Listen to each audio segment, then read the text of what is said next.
This video shows you how to set your VVX as a common area phone, also known as a lobby phone.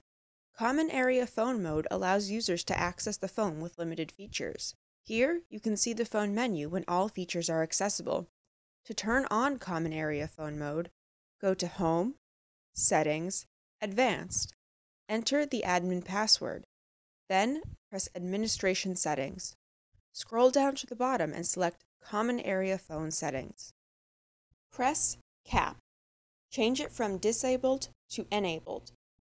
Optionally, you can also choose Cap Admin Mode, which gives the user access to change basic settings, to sign in or out of other accounts, to use the web configuration utility, and the My Status functionality.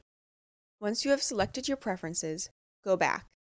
Press Save Configuration. Now, if you go to the home screen, you'll notice that several of the original menu options have been removed. Here is the list of features disabled in the default Common Area Phone mode. Please note that the administrator can configure this mode to include any of these features. This is the end of the video.